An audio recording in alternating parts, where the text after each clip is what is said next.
Medical Intuitive Insights with your host, Dr. Gloria Warren, is a program that presents topics on medical intuition, holistic opportunities outside of mainstream society, and scientific research as applied today. Topics range from online intuitive readings to interviews unveiling alternative healing modalities and discussing them with inspirational leaders. Dr. Warren is the bridge within holistic arts while stressing the balance between the spiritual and physical self. So now, please welcome the host of Medical Intuitive Insights, Dr. Gloria Warren.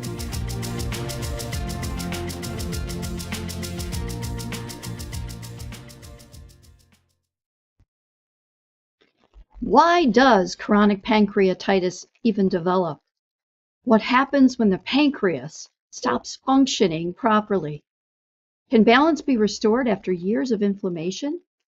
Welcome to Medical Intuitive Insights. I'm Dr. Gloria Warren, and today we will explore a condition that affects digestion, nutrition, blood sugar regulation, and overall quality of life, chronic pancreatitis. As an epidemiologist, I feel that this is becoming an epidemic around the globe, and I think somebody really needs to start talking about it.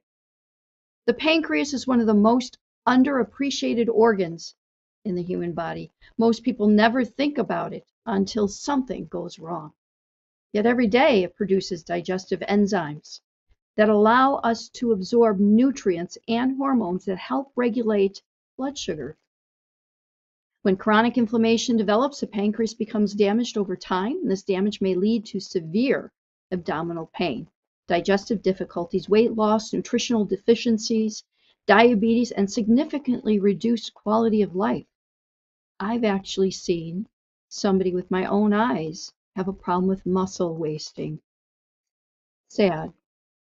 So today we'll examine what chronic pancreatitis is, why it develops, the science behind pancreatitis and pancreatic inflammation, the symptoms and complications of this condition, nutrition and lifestyle considerations, emerging treatments, and future research. Where are we going with this, right?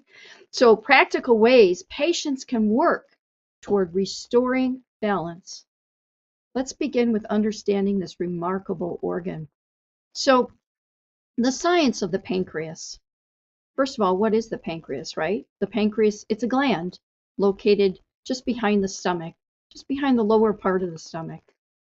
Pancreas performs both exocrine and endocrine functions, producing digestive enzymes and hormones that regulate blood glucose. Exocrine function produces digestive enzymes, including lipase for fast digestion, amylase for carbohydrate digestion, proteases for protein digestion. Lipase, amylase, proteases, they're all essential for digestion and absorption of fats, carbohydrates, and protein. This was proven by Hall and Hall in 2021. So now let's talk a little about the endocrine function. Endocrine means producing hormones, including insulin. This is probably the one everyone thinks about when they think about a pancreas.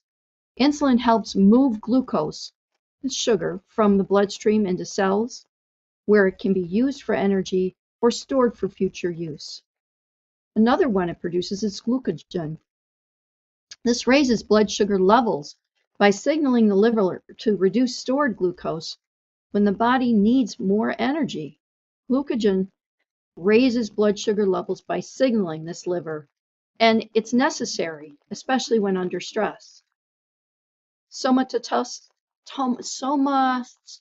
do you pronounce that? Peggy, you there?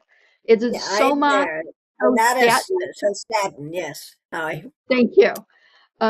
Sometimes you just have a word here and there, and it just never really clicks, and that one never has clicked with me. Somatostatin. Yeah, it acts as the body's braking hormone, helping regulate digestion and blood sugar by slowing the release of several hormones, including insulin and glucagon. Also researched and proven. These hormones all together regulate blood sugar levels. So why is the pancreas so unique? The pancreas produces enzymes that digest food. Remarkably, these enzymes are produced in inactive forms to prevent digestion. When this protective system fails, inflammation occurs. Research sometimes describe pancreatitis as a pancreas beginning to digest itself. Peggy, have you ever seen this situation before when the pancreas gets inflamed? I always attribute it to a low pH level, which is kind of like an autoimmune disorder. What do you think? Do you think that's a I possibility in your definitely book? think related to the autoimmune spectrum. But what I've seen over the years, I think one reason we have so much uh, higher incidence that we're talking about with pancreatitis is that we've gone through a period where a lot of bariatric patients had bariatric surgery, Mhm. and especially the traditional bypass. It actually kind of rearranges everything in your gut to make room for the shrunken stomach that they've created.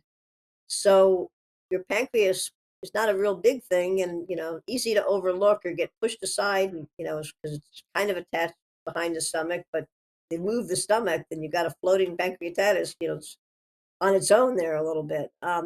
And we never really appreciated, I think, even science.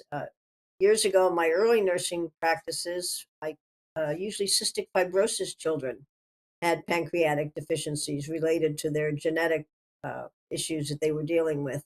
And for their entire life, childhood on up, they had to put the different enzymes on their food in order to be able to digest.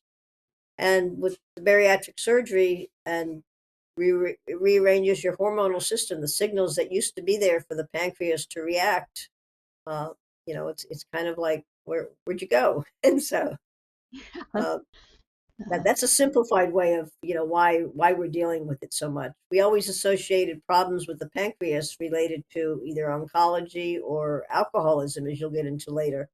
But just the whole rearrangement of the hormonal system, and Yeah. we're kind of rearranging what the universe had intended when they developed our bodies for our convenience. So it's kind of like when you're doing research with mice, they've learned that over several generations in a month, you can see how they change their genetics to adapt to the new situation. And our bodies are a little bit slower than mice. Yeah, it's interesting though because I find that a lot of people have no idea what the pancreas does unless they have somebody diabetic in the family. Or Well, not even if just that. In the past, with oncology, Mhm. pancreatic cancer was one of the most feared cancers because nobody even thought about it until it was a problem. And usually, by the Yeah, time you had symptoms, there wasn't enough time to fix the problem. Uh, Research and the mRNA technology, they've done fantastic advances. And I mean, I've known so many people in my earlier years that as soon as they were diagnosed, they were planning the funeral 10 days later. And I've known survivors of pancreatic cancer now 5 to 10 years.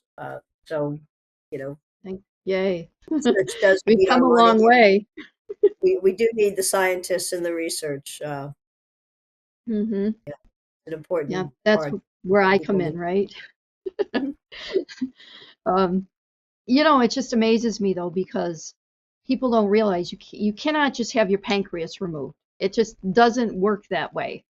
Now they figured out that they can remove certain organs that they couldn't before, but you have to keep your pancreas and you can damage it. It's so sensitive when you think about it. But the injury that it occurs in the pancreas is because of repetitive injury, and it's silent until it isn't. You know, Well, as also, opposed to many other people things. consider the pancreas kind of like your appendix. We didn't think we needed it, and people that never had it Oh, taken out when they were younger. I was 12 when I hmm, lost my appendix, but yeah, and I'm shocked when I find an elderly person that still has their appendix, but autopsies usually show that it's almost disappeared, shriveled up, and just a remnant of yeah, that was an organ what that, it was initially. yeah, Right, right. tonsils sometimes are the same way. We just assume, and a lot of times, you get a lot of ear infection, they want to take your tonsils out. Not so much anymore. I think my husband was 50 when he had his out, which is actually still pretty high risk. But those are organs that we just never understood what they did until they were a problem. Right. So let's define acute versus chronic pancreatitis. just so people understand the difference. Acute pancreatitis means a sudden onset. Usually acute means a sudden onset of whatever the disease is. So it's sudden, it's all of a sudden onset, often reversible, but not always with the pancreas. But if you get a lead up on it real fast, you may be able to reverse the damage. So it may resolve completely. No promises, but it may. Depends on what you do, what your doctor does, what the medical community does.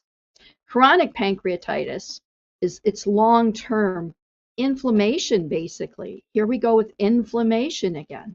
It's progressive damage long over time and permanent scarring, gradual loss of function. In other words, your blood sugars can slowly rise and everything else can slowly get worse, your digestion and whatnot. So repetitive inflammatory episodes often lead to a chronic disease.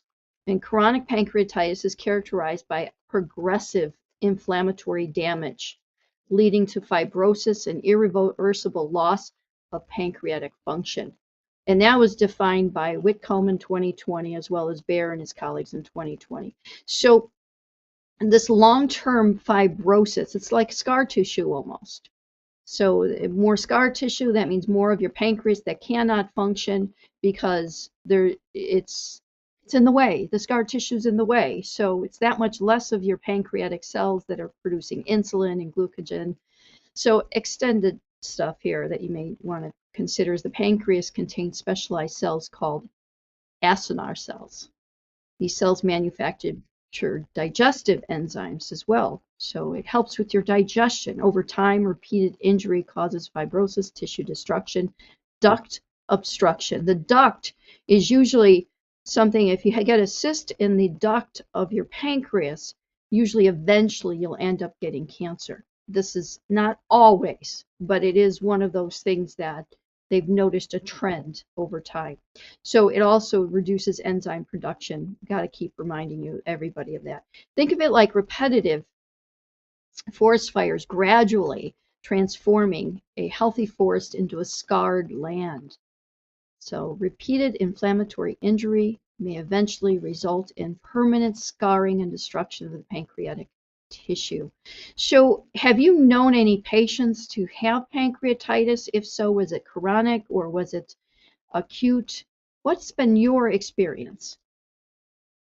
In the case of alcohol-related pancreatitis, that pretty much isn't discovered until it becomes chronic. It's been there for a while. Right. That may not be for any other reason. Somebody who has that addiction issue is not generally taking care of themselves as well as they could, and they might miss early signs. Mm-hmm. I kind of think about it when I see people in the ER. It seems to be a lot of people coming in with acute kidney injury versus the chronic kidney injury when you're wondering if you're going to go on dialysis soon. The acute kidney injury could be as simple as you were dehydrated for a couple days and your kidneys were starving for the fluid, and that caused an injury because it's kind of like your car didn't have any oil in the engine. You burn the engine out. Right. And so, our human body is just amazing. How it works without our help, and it works better a lot of times if we just kind of keep an eye on things and don't interfere. We were all given a set of cells and genes and things that have a purpose, whether we are astute enough to know our purposes or not. But you have to good nutrition is another way that would cause, or bad nutrition rather, would cause an acute injury if it's a sudden thing that maybe you just had a bad flu and you didn't eat for a while. You weren't getting hydrated, and that hydration seems to affect every part of our body. Right. And So any injury can be caused in an acute way, car accident or dehydration. So even including the pancreas. So we're going to get ready for a commercial break now, and I just want to remind people and let people know today's episode is brought to you by the Sustainability Management Institute. At SMI, we believe education empowers better decisions.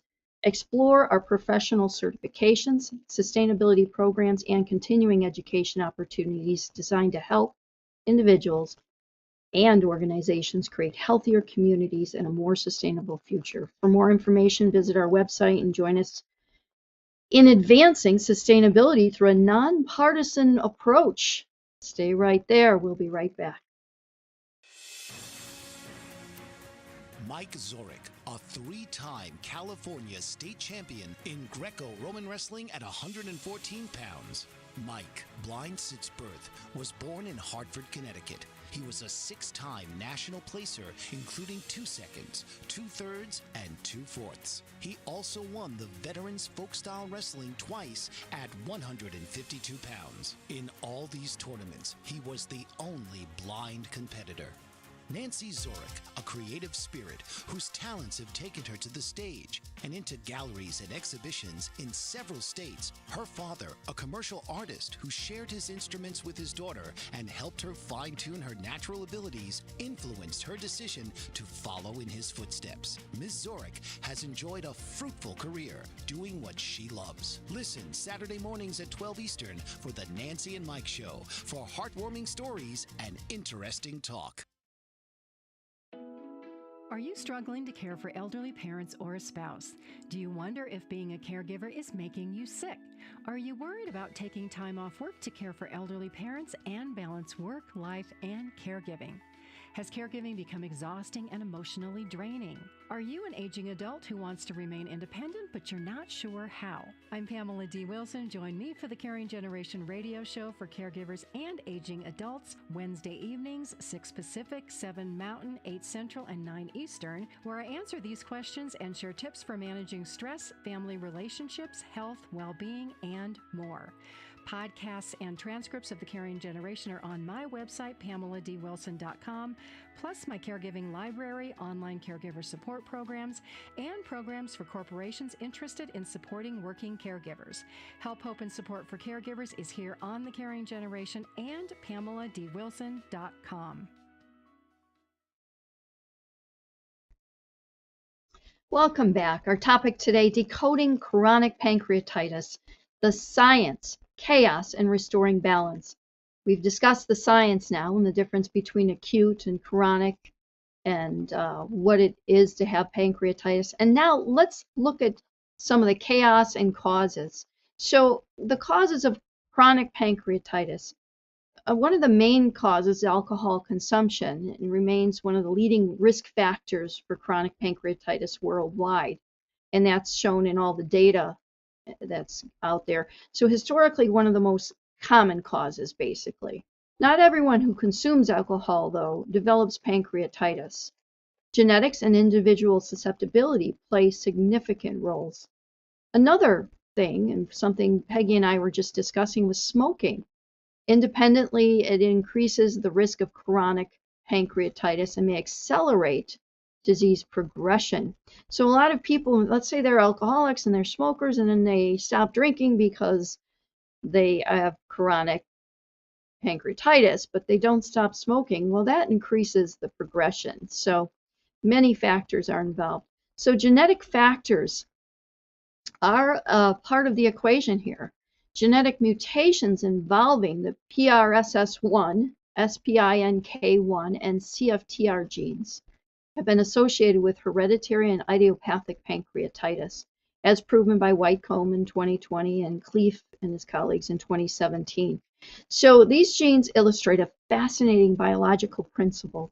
The pancreas is one of the few organs that routinely manufacture powerful enough to digest food, yet it must be simultaneously, it protects itself from those same substances. So the PRSS1 helps create digestive enzymes. The SPINK1 helps prevent accidental self-digestion. Check your pH level. It's just something personally I'm saying to you.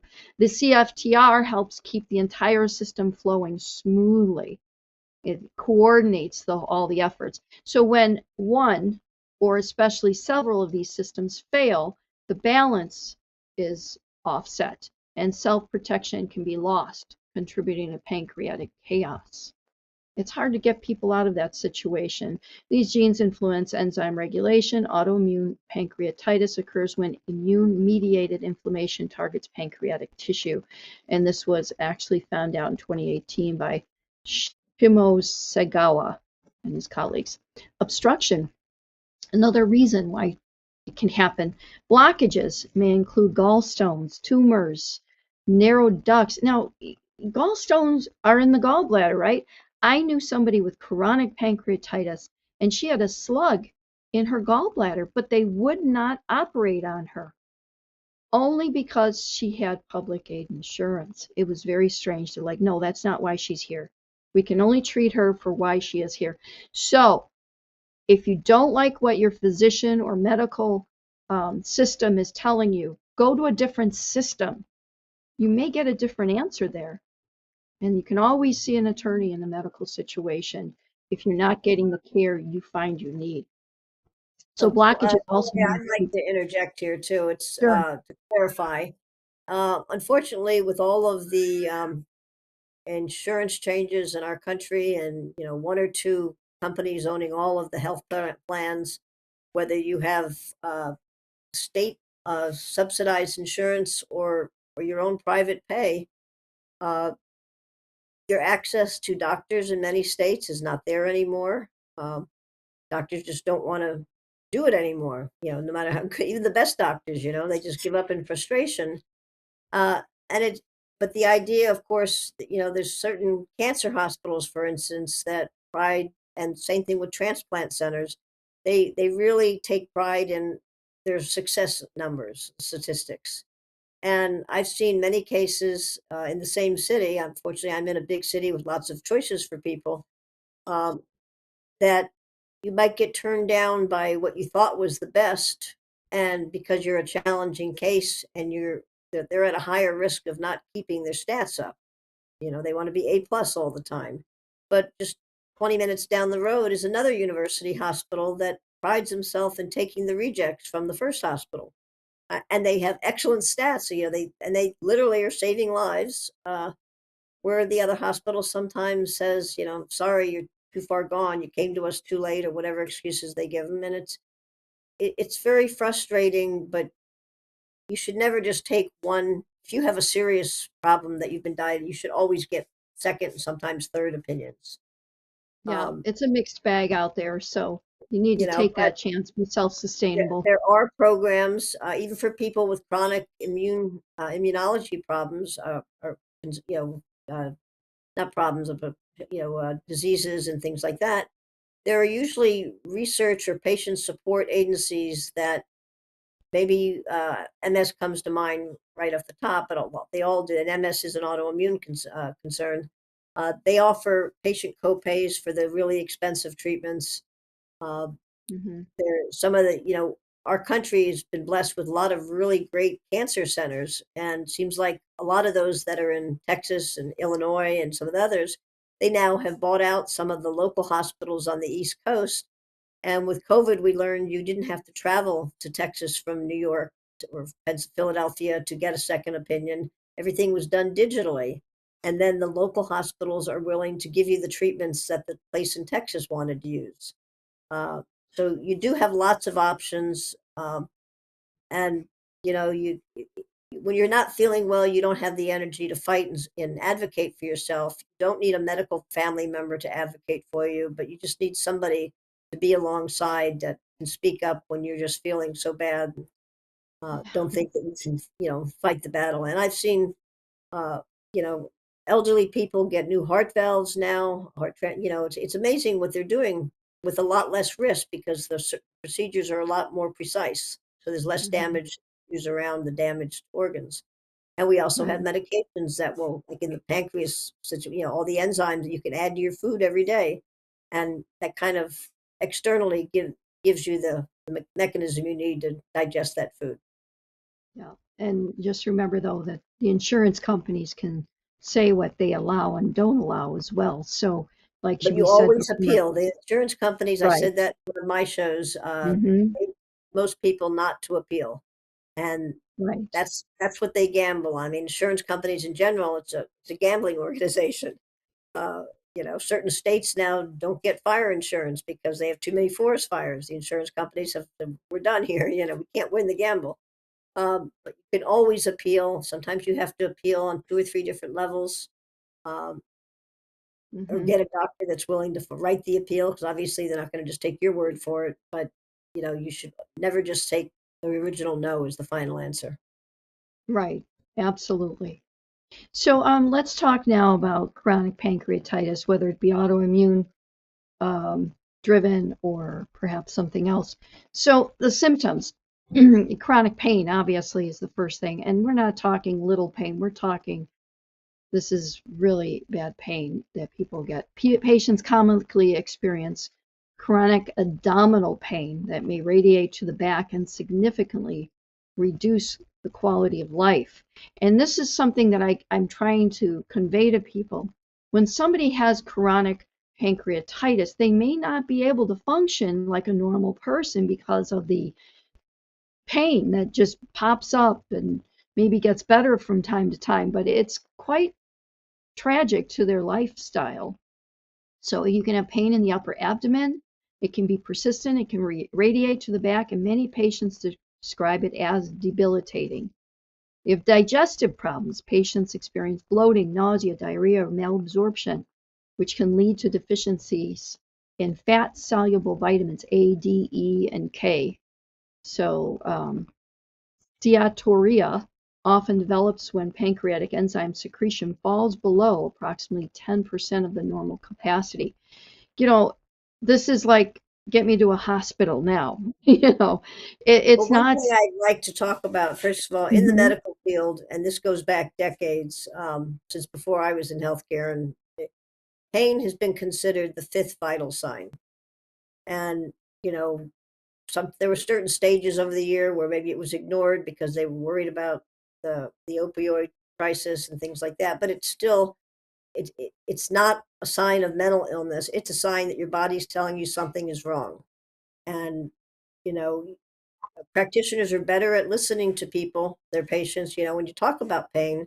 But one of the challenges people with autoimmune disorders have is they are usually misdiagnosed as many as 10, 20 times before they finally find out which autoimmune disease they have.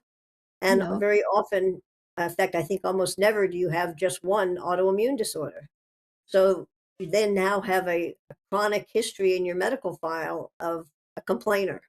And the doctors oh, this is a repeat revolving door, and not giving you a fair chance. And that's why you need a somewhat, you don't need a degree, An but you need a advocate. family member that can be alert and fight for you when you're not An feeling good. advocate. Yep. Everybody should always have an advocate when they're dealing with uh, If you hospital have or chronic medical care. pain for whatever the cause, and you're taking the heavy duty pain medicines if they're available to you, you're also masking the opportunity to see what's wrong.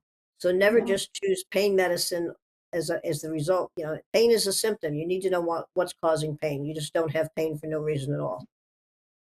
So in other areas, when the fat is not digested, that's another symptom. Fat passes through the digestive tract and it's unabsorbed. So some of the symptoms for that are oily stools, floating stools, and strong odor. I've had patients with all 3 of those problems. This occurs because lipase production decreases.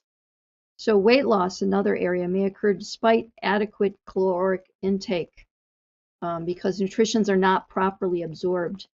So, you know what? We're going to take another commercial break. When we come back, we're going to talk a little bit more about the vitamins and where we are with that. Nutrition becomes a cornerstone of management. Patients often benefit from smaller meals, more frequent meals, balanced nutritional intake. And stay right there because we have a lot more to talk about. You're not going to want to miss section 3 here. It's going to be amazing. We'll be right back. Master of words, powerful player. What life-changing words can Dr. Janet Smith Warfield pull out of her magical toolbox that just might mysteriously open a door you never knew was there? A door to free yourself from fear forever. Transform your rage into right action. Release your guilt. Position you into a life of freedom, purpose, passion, power, and peace, all quite suddenly, unexpectedly, and almost miraculously, with no effort on your part. Join Dr. Janet on Dancing with Words, Dancing with Wisdom, as she and her guests show you how words map our experiences, immersing you in a sound bath that relaxes your muscles, opens your mind, and supports you in co-creating your extraordinary life.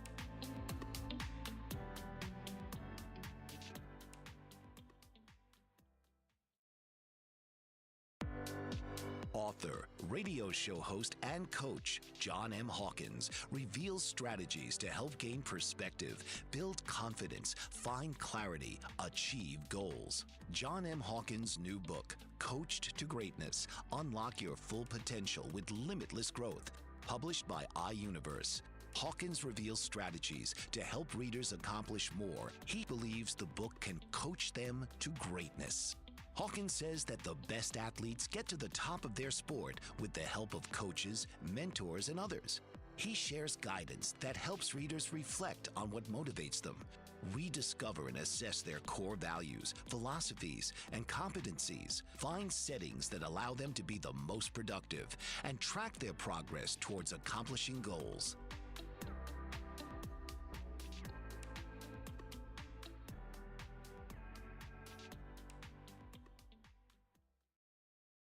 Welcome back to Medical Intuitive Insights. I'm your host, Dr. Gloria Warren, with Nurse Peggy Smith from The Holistic Nurse with Peggy Smith.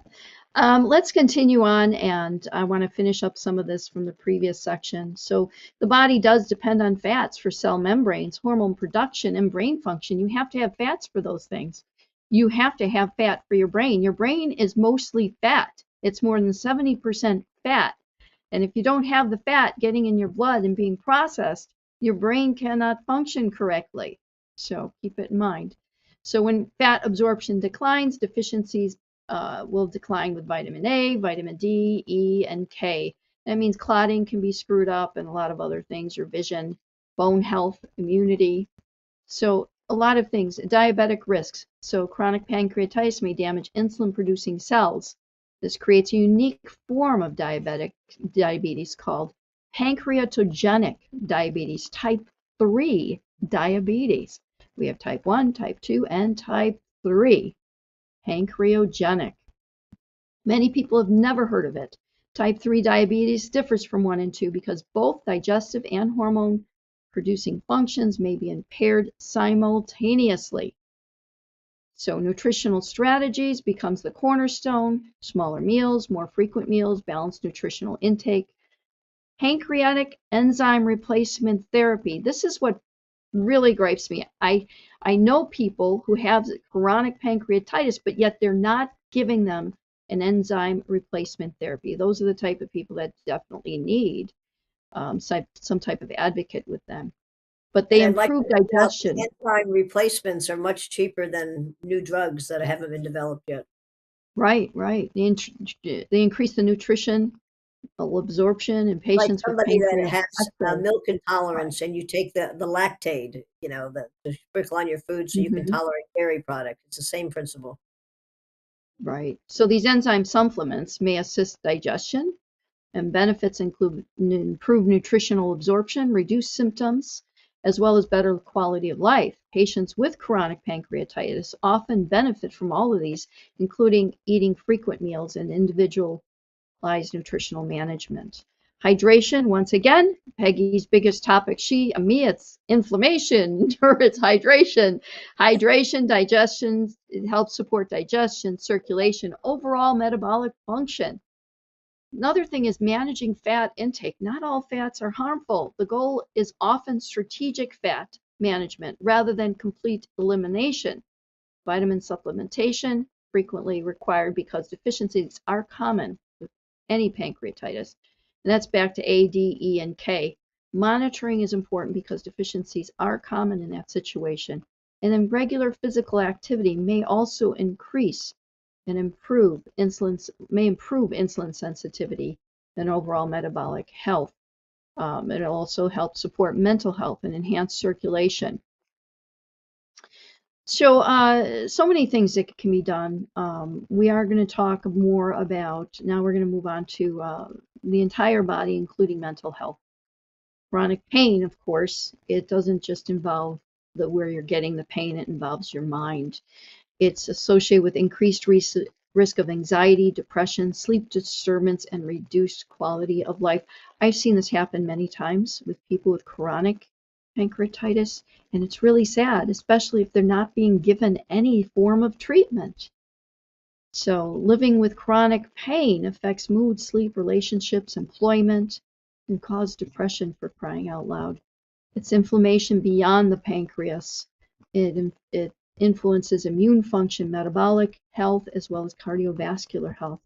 It can also, create more of sleep disruption situations that can increase inflammatory signaling in the brain and amplify pain perception.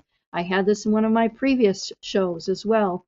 It's been proven by Irwin in 2015 and Hack and colleagues in 2020. Pain frequently interferes with restorative sleep, and poor sleep can worsen, creating more inflammation, higher pain perception, and stress responses. So stress may Gloria, if all I could interject here. Um, sure. so I am certified in medical pain management through hypnosis, and a lot of people don't realize, I'm not taking away people's pain. I'm actually teaching them ways to handle it where they can manage it to a level that's manageable. And got interested in that because I'm one of those people that, gets knocked out with a Tylenol. I'm very sensitive to medication. I knew that serious surgeries and, I can't use pain medicine. Um, and because of that, and there's a lot of holistic acupuncture, things like that. They're all teaching your body ways to, you can actually energetically, with something called neuromodulation, to lower your pain threshold or raise your pain so that you don't feel the pain at the same level. It doesn't mean that you're not feeling pain, doesn't mean that you ignore why you have the pain to begin with. But uh, if you're going to go with the non-opioid CBD products, you want to make sure you know their sources. Uh, sleep deprivation. They know on night shift people, it's worse than being a drunk driver on the road. So when your body Mhm. is sleep deprived, your body can't do its functions, because your Right. body's drunk on lack of sleep. Right. And stress itself can alter pain processing. It actually will divert pain pathways in different areas that can actually amplify the perception of pain and increase symptom burden in chronic illnesses. That was proven by Borsak in 2012 and Lumley in 2011. In short, stress does not cause chronic pancreatitis. Our stress may be amplified in the pain perception area, increase muscle tension, and reduce quality of life. Extended areas, pain is not purely physical. The brain continually evaluates the threat, inflammation, and emotional stress. This explains why comprehensive care often includes medical management, nutritional support, mental health resources, and stress management techniques. And some of those things are seeing someone like Peggy here with hypnosis to try and get, let's say if I had a really bad pain that wouldn't stop, I could actually reroute some of my neural pathways so that it won't amplify the pain, but it may disregard some of that pain and not make it seem even more. So when you We've sit there also and think learned about it, many people getting physical therapy after a surgery or something, orthopedic, mhm, they they take lots of pain medicine right after the physical therapy. We've learned that if you take it maybe 2 hours before the therapy, it actually therapy doesn't hurt as much, and you can function a lot better, and you're a lot more functional after the therapy experience. So yeah, learning when the right time to take it and what the right, medication or pain management works for you best is part of the picture. It's a lot of responsibility to take care of ourselves.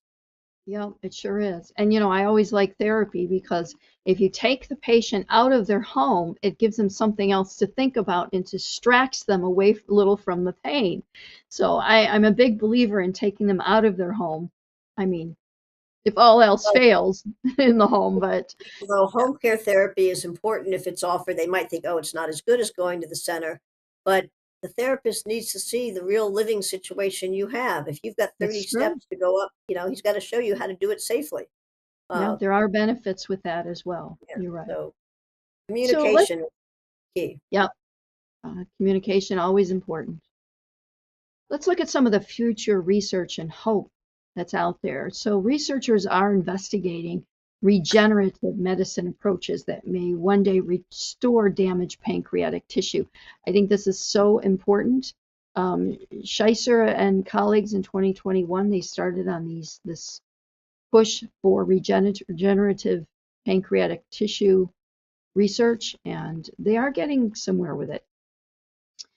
So regenerative medicine can damaged pancreatic tissue someday be repaired? That's the huge question. Precision medicine strategies seek to tailor treatments based on genetic and biological markers. Research is ongoing. Precision medicine, though, earlier detection through biomarkers and advanced imaging remains an important area of investigation. Remember, if you can be diagnosed early, you actually have a better chance of living a much more normal life. And if you diagnose right away, as soon as it starts, they may be actually able to reverse the situation. Kind of reminds me of a stroke, Optimizing the personalized treatment strategies is based on genetic biomarkers, disease patterns. Improve pain management, researchers seek alternatives to long-term opioid dependence, because that can be a big problem, even make pain even accentuate further in your own brain. Earlier detection and diagnosis may improve outcomes. Investigators are exploring, once again, the biomarkers, imaging technologies, and genetic screening.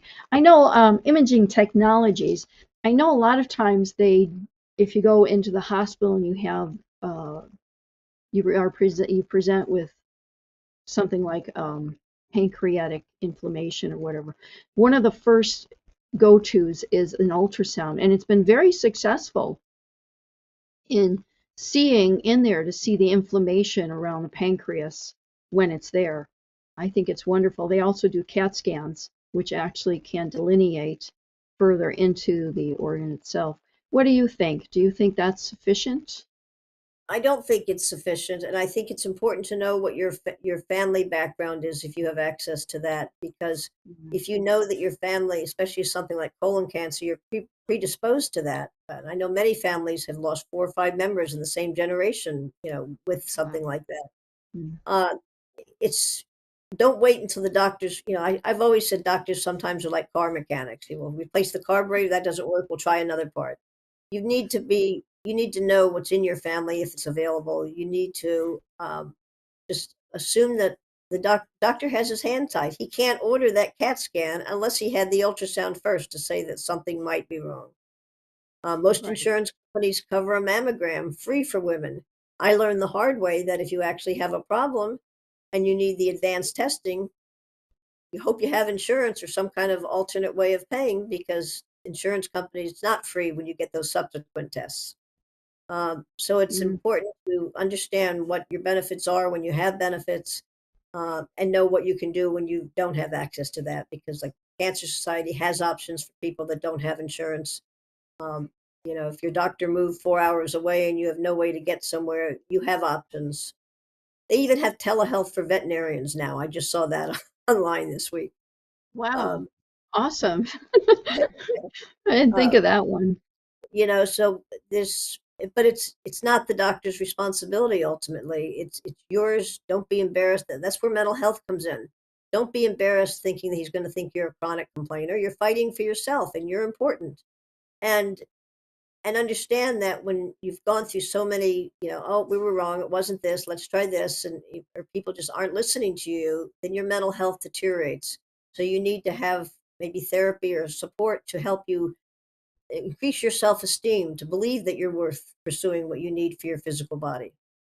Right. uh, and it's not doctors are people. They have their own personalities. Not every personality meshes. That's why we have divorces, things like that.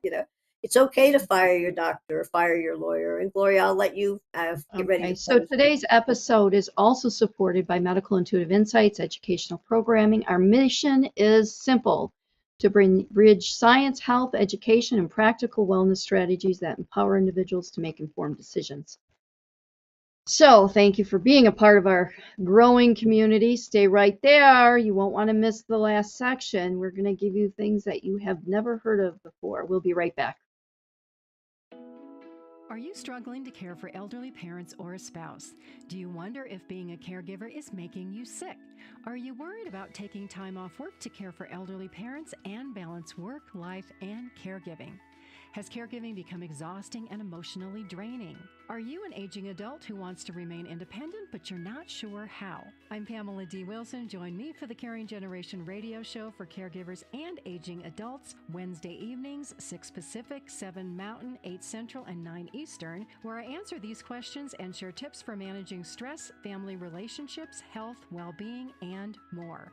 Podcasts and transcripts of the Caring Generation are on my website, PamelaDWilson.com, plus my caregiving library, online caregiver support programs, and programs for corporations interested in supporting working caregivers. Help, hope, and support for caregivers is here on the Caring Generation and PamelaDWilson.com. Master of words, powerful player. What life-changing words can Dr. Janet Smith Warfield pull out of her magical toolbox that just might mysteriously open a door you never knew was there? A door to free yourself from fear forever. Transform your rage into right action. Release your guilt. Position you into a life of freedom, purpose, passion, power, and peace. All quite suddenly, unexpectedly, and almost miraculously, with no effort on your part. Join Dr. Janet on Dancing with Words, Dancing with Wisdom, as she and her guests show you how words map our experiences, immersing you in a sound bath that relaxes your muscles, opens your mind, and supports you in co-creating your extraordinary life.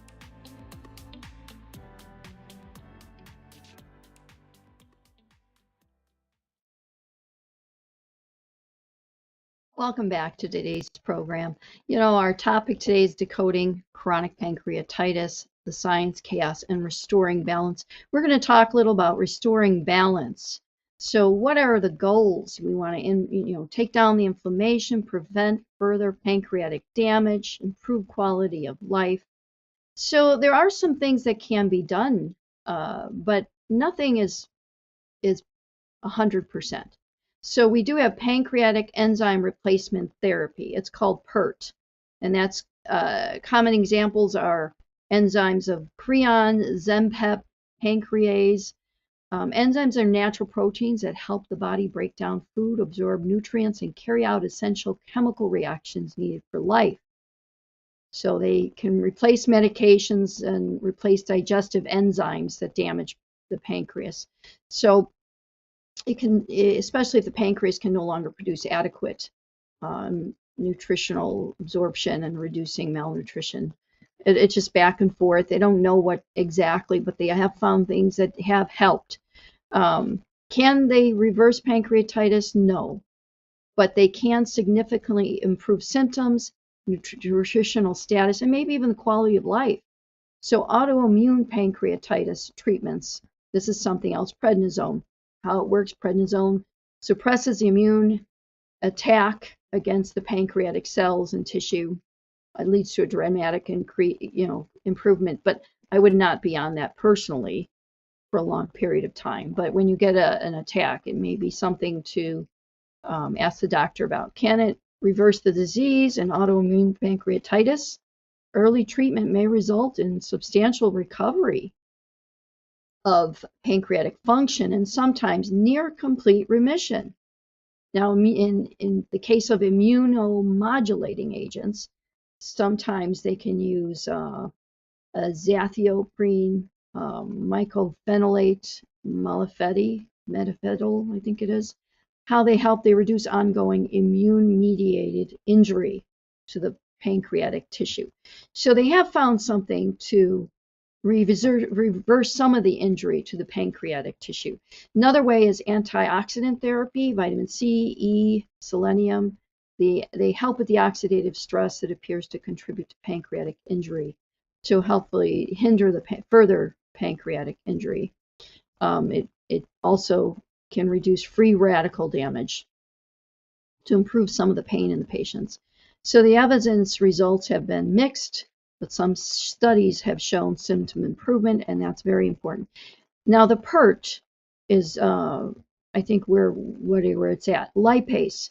If their lipase is low, lipase helps digestive dietary fats, and that's with the oily stools and malnutrition and whatnot. Amylase, it breaks down carbohydrates, starches, simple sugars. So for poor carbohydrate digestion, bloating, gas, digestion, discomfort, it can help. Proteases. The proteases digest proteins into amino acids that support tissue repair and whatnot. That's where your muscle loss and fatigue and all that comes in. Maybe the patient needs more of that, and includes pancreatic enzyme therapy.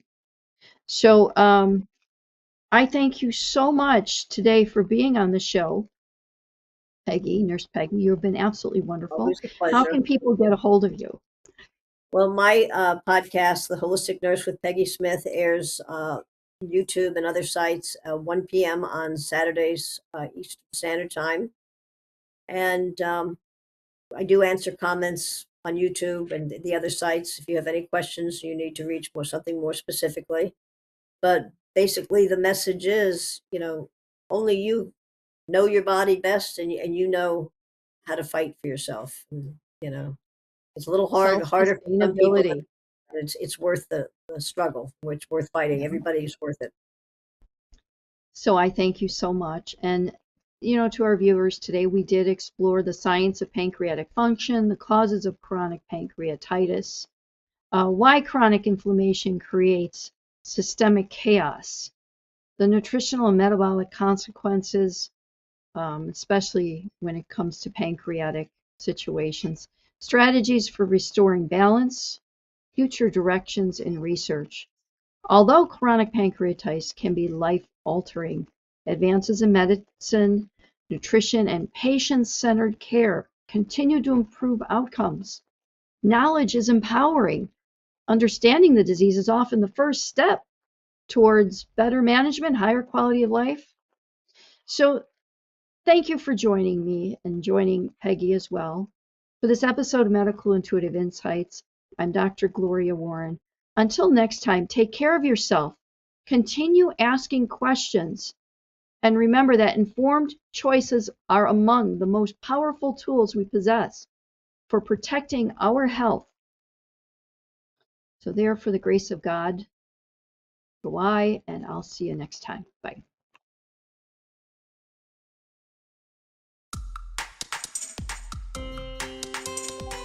This has been Medical Intuitive Insights with host Dr. Gloria Warren.